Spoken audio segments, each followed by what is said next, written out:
I want to pay respect to the memory of Tim McPherson, tragically killed not a mile from here. Because of what happened to Tim, we are marching to show the people up there in that building that we have power. The workers, united, will never be defeated. We want to make them afraid. Once a week, we see a construction worker lose their life, invariably because an employer cut a corner, tried to save money. They cut penalty rates to take money out of workers' pockets. They're attacking people with disabilities, our public servants, our community sector. They're privatising a rape assistance centre to take money out of the workers' pockets.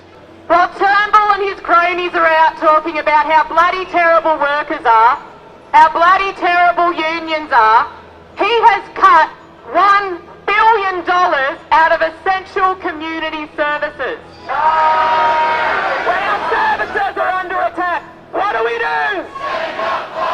I got a letter from a bloke called Nigel Hatchkiss yesterday. He's the bloke who heads up the ABCC. He threatened construction workers for coming to this rally, that they might get fined. I want to give a great big shout out to every member of the CFMEU who was threatened to show up today to say how much we appreciate them coming down. That is called solidarity, and that is something that they don't understand, because when we stand shoulder to shoulder with workers from any industry, we win.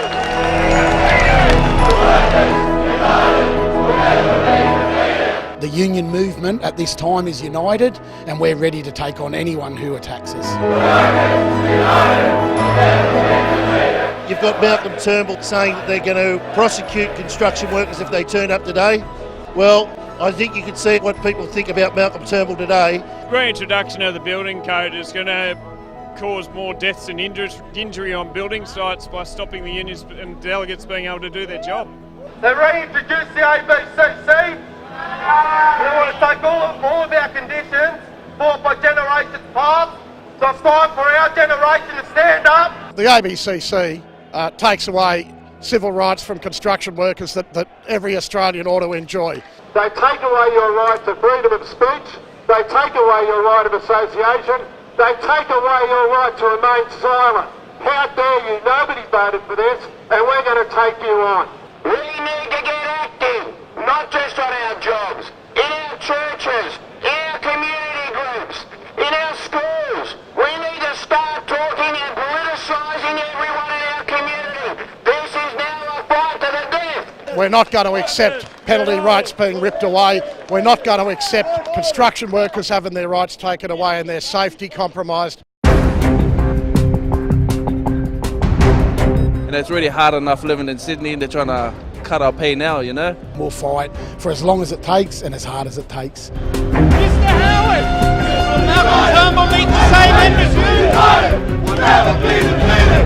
The workers, united, will never be defeated.